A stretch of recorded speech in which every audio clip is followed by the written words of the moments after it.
그리고 이걸 바라보는 솔직한 제 심정은 이게 사실 그냥 동전 던지기랑 뭐가 다른가 싶습니다. 완전 다 틀렸죠. 역시나 전부 다 틀렸고요. 보시는 것처럼 완전 빗나갔습니다. 보시는 것처럼 예측하는 족족 다 틀립니다. 이게 정말 의미가 있는 예측일까요? 10년간의 세일. 이거 완전 개꿀이죠. 원래 오늘 계획은 5분짜리 아주 가볍고 짧은 영상이었는데요. 역시나 실패했습니다. 바로 3일 전이죠. 아주 재미있는 발표가 있었습니다. 이게 도대체 어떤 주장인지, 그래서 우리는 어떻게 해야 되는지 명쾌하게 살펴보겠습니다. 이분이 골드만삭스의 코스틴이라는 분이고요. 향후 10년간 S&P의 연평균 수익률은 3%에 그칠 것이라고 합니다. 지난 100년 동안 S&P의 수익률은 대략 연평균 11% 정도인데요. 주식시장이 최근 몇 년 동안 과도하게 상승한 만큼 앞으로의 성장 여력이 제한될 거라는 시각입니다. 그래서 결과적으로는 보시는 그림처럼 이렇게 쭉 이어져 오던 강세장은 끝나고 이렇게 연 3% 정도의 낮은 흐름으로 이어질 거라는 얘기죠. 오케이, 대충 어떤 말인 줄 알겠습니다. 그런데 이런 주장이 있으면 근거가 있어야겠죠. 현재 S&P의 밸류에이션이 역사적으로도 아주 높은 수준이라고 합니다. 케이프를 기준으로 볼 때 주가 수익 비율은 38배, 거의 닷컴 버블에 육박하는 수준이고요. 지난 100년을 기준으로 100분위 중 역대 상위 3%에 해당하는 값입니다. 그러니까 이미 너무 비싸다는 거죠. 앞으로 더 오르기가 어렵다는 겁니다. 두 번째 근거, 시장의 높은 집중도입니다. 이미 닷컴 버블을 뛰어넘어서 역사적으로도 가장 높은 수준이라고 하는데요. 아마 다들 몸으로 직접 느끼고 계실 겁니다. 대형주 몇 개의 움직임에 지수 자체가 좌지우지 되고 있죠. 이어진 그래프도 관점은 다르지만 메시지는 같습니다. S&P 500 중 상위 10개 기업의 비중을 나타낸 그래프인데요. 보이시죠? 역시나 역대 최고 수준입니다.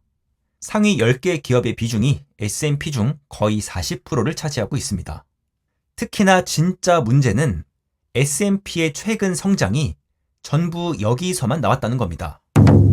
보시는 것처럼 나머지 493개 기업에 비해 M7의 성장세가 압도적으로 높죠. 그러니까 이 비중뿐만 아니라 실제 성장까지 상위 기업에 의해서 모두 몰빵되어 있다는 겁니다. 진짜 더 중요한 문제는 이들 기업의 밸류에이션 또한 이제 어느 정도 한계에 도달했다는 겁니다. 이 골드만삭스의 분석에 따르면요, 그 어떤 회사라도 장기간에 걸쳐서 높은 수익을 유지하긴 어려웠고, 바로 지금처럼 M7과 같은 기업들이 이미 높은 수준에 도달한 만큼 이들 기업의 성장세가 둔화된다면 전체적인 주식시장 또한 하락을 피할 수가 없다는 겁니다. 그러니까 골드만삭스의 기본적인 견해는 바로 이 소수의 대형 기술주, 여기가 하락한다는 전제가 깔린 겁니다. 그래서 이러한 주장에 따르면요, 이렇게 대형 기술주의 비중이 작은 동일 가중 지수가 앞으로 10년간 시가총액 방식의 S&P를 이긴다는 겁니다. 모두 아시는 것처럼 시총 방식은 대형 기술주의 비중이 아주 높죠. 그 하락을 전부 받을 수밖에 없다는 겁니다. 이어진 예측에서는 오히려 S&P보다 국채의 수익률이 더 높을 거라고 예측합니다. S&P는 연평균 3%를 베이스로 하고요. 이러한 미국 주식의 수익률이 국채보다 언더퍼폼할 확률은 무려 72%. 특히나 최근 국채의 수익률이 상승하면서 굳이 주식에 투자하기보다 자금이 이동할 가능성이 높아지고 그에 따라 주식의 매력도도 상대적으로 계속 낮아진다는 거죠. 물론 이 주장은 국채의 수익률이 계속 높아야만 가능한 주장입니다. 이러한 주장을 골드만삭스만 하는 건 아닙니다. 한 분 더 계신데요. 바로 한 달 전 아폴로의 수석 이코노미스트도 비슷한 전망을 내놓았습니다. 21.8의 포워드 PE는 향후 3년간 연수익률 2.9%를 암시한다. 그러니까 이분 또한 S&P의 낮은 수익률을 예측하고 계시는데요. 그동안 포워드 PE와 향후 3년간의 수익률 관계를 분석한 결과 지금처럼 시장이 고평가될수록 향후 수익률이 낮아진다는 경향성이 있다는 겁니다. 그냥 간단히 생각해 봐도 말이 되는 이야기입니다. 당연히 지금 낮게 평가될수록 미래 수익률은 더 높아질 수 있겠죠. 자, 그런데 바로 다음 날 이렇게 암울한 전망에 엇갈린 예측이 나오기 시작했습니다. 이번엔 JP 모건입니다.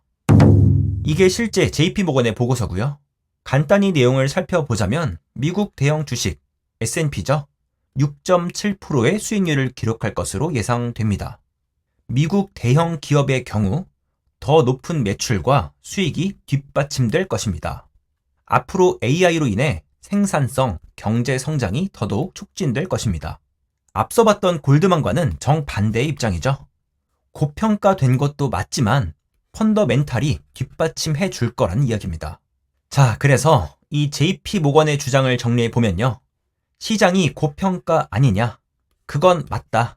하지만 기업의 펀더멘탈이 상쇄할 거다. AI도 거품 아니냐? 아니다. 오히려 이런 투자를 통해 더 높은 매출, 더 높은 수익으로 돌아올 것이다. 그럼에도 소수의 대형 기업의 상승세가 너무 몰리지 않았냐? 이것도 아니다. 이제 막 시작이다. 지속적인 투자를 통해서 점점 더 다양한 업종과 기업으로 확산될 것이다. 이렇게 정리해 볼 수 있겠습니다. 아무튼 고평가도 맞고 몰린 것도 맞는데 기업들이 잘 할 거라는 이야기입니다. 그리고 이 전쟁에 한 분 더 참전하십니다. 월가의 베테랑 투자자인 에드 야데니가 골드만의 약세론을 반박했다. 이분의 주장도 간단히 정리해 보겠습니다. 오히려 호황이다. 미국 경제에 문제 없고 향후 10년간 11%는 될 거다. 이 부분은 좀 웃겼습니다. 3%가 말이 되냐? 배당 재투자만 해도 3%는 넘겠다. 이거 좀 맞는 말이긴 하죠. 많이 답답하셨던 것 같습니다. 자료 정리하는데 이 부분 아주 재밌었네요. 자, 이어서 현재 상위 2개 섹터가 S&P 중 40%를 차지하고 있고 이 정도 수치는 닷컴버블 정점과 거의 비슷하다. 이건 맞다고 하시네요. 하지만 그때는 수익이 뒷받침되지 않았고요. 지금은 아니다. 무려 수익 중 3분의 1을 이 2개 섹터가 차지하고 있다. 잘 벌고 있다는 얘기죠. 그때랑은 다르다는 겁니다. 실제로 펀더멘탈이 뒷받침해준다는 주장입니다. 그래서 오히려 야데니 이분께서는 호황에 한 표 던지셨습니다. 기술 덕분에 수익, 배당금 둘 다 성장할 거고 잃어버린 10년이 아니라 오히려 증시 호황이 찾아올 수 있다. 완전 반대 주장이죠. 자, 여기까지. 사실 여러 주장들이 있었지만 아젠다는 생각보다 간단합니다. 핵심은 이게 전부예요. 대형 기술주 더 가냐 아니냐. 온갖 차트와 데이터가 주장을 뒷받침했지만 결국 이게 전부입니다. 골드만삭스와 아폴로 이쪽은 아니다의 한 표였고요. 그래서 오히려 동일가중 방식이나 국채가 더 유리할 수 있다고 얘기했었죠. 반면 JP 모건, 야데니의 경우 고평가 분명 맞다. 하지만 기업들 체력 있다. 실적 그대로 유지하거나 오히려 더 좋아질 거다. 완전 반대 입장이었고요. 그리고 이걸 바라보는 솔직한 제 심정은 이게 사실 그냥 동전 던지기랑 뭐가 다른가 싶습니다. 뭐가 나올지 지금은 아무도 모른다는 거예요. 이 전문가들의 예측이 참 양날의 검입니다. 다음 자료를 보면요. 이게 작년에, 올해 2024년의 주가를 예측한 건데요. JP 모건은 4,200, 골드만삭스는 5,100, 야데니는 5,400을 예상했습니다. 결과는 어땠을까요? 아직 한 달 넘게 남았는데 5,800입니다. 완전 다 틀렸죠. 월스트리트 평균치가 4,800 정도였고요. 벌써 1,000이나 높습니다. 이번만 그런 게 아니죠. 2023년 예측 평균 4,000이었고요. 실제 결과는 거의 4,800이었습니다. 역시나 전부 다 틀렸고요. 특히 골드만삭스의 예측은 거의 밈처럼 돌아다니더라고요. 레딧에서 가져온 건데 보시는 것처럼 예측하는 족족 다 틀립니다. 심지어 아까 보셨던 골드만삭스의 자료에도 과거의 흔적들이 남아 있는데요. 2012년에도 향후 10년 예측했고요. 연평균 8% 예상했는데 보시는 것처럼 완전 빗나갔습니다. 2020년, 이때도 10년 예측했고요. 평균 6%, 보시는 것처럼 완전 빗나갔습니다. 앞서 보셨던 골드만삭스의 예측대로 차트를 구성하면 이렇게 됩니다. 이게 실제 데이터고요. 차이가 말도 안 될 정도입니다. 이번엔 어떻게 될까요? 저도 참 궁금합니다. 여기서 진짜 맹점이 있다면 이런 전문가들조차 이미 그 예측이 전부 다 다르다는 겁니다. 실제로 차트를 그려보면 이렇게 되는데요. 3%에서 11%까지. 이게 정말 의미가 있는 예측일까요? 물론 앞서 보셨던 분석들, 방법론들, 혹은 그 수많은 노력들, 그게 잘못됐다는 게 아닙니다. 그냥 그만큼 맞추기가 어려울 뿐입니다. 자, 그래서 우리는 도대체 어떻게 해야 될까요? 골드만삭스의 예측이 맞다는 가정으로 케이스별로 살펴봅시다. 먼저 은퇴하신 분들, 기술주가 안 좋다는 예측이었죠? 슈드처럼 기술주 비중이 낮은 포트폴리오를 가져가시거나 수익률이 더 좋을 거라던 국채를 일정 비율로 들고 가시면 됩니다. 자, 다음으로 은퇴가 아직 많이 남으신 분들, 젊은 분들, 오히려 잘 됐죠? 어차피 주식 모아야 되는데 그 좋은 기술주들 싸게 준다고 합니다. 스파이로 하셔도 되고요. 슈드와 나스닥 조합도 좋습니다. 10년간의 세일. 이거 완전 개꿀이죠. 자, 그런데 새로운 전략 말고 우리의 기존 전략은 어떨까요? 좀 웃기지 않나요? 그러니까 똑같다는 겁니다. 정확히는 똑같아야만 합니다. 은퇴하신 분들, 어차피 현금 흐름도 필요하고 변동성도 낮춰야 되죠. 그러니까 기존 전략이랑 달라질 게 없습니다. 그리고 20대, 30대, 40대 분들, 여기도 똑같죠. 어차피 모아야 되는데 그냥 세일 해준다는 겁니다. 최근 30년간의 스파이 차트입니다. 여기서 스파이가 가장 쌌을 때가 언제인가요? 당연히 여기죠. 골드만의 예측대로 기술주를 비롯한 주식시장의 하락이 동반된다. 개꿀이죠. 이미 모아둔 거 아쉬울 수 있습니다. 그래도 예전보다 더 싸게 매수할 수도 있는 겁니다.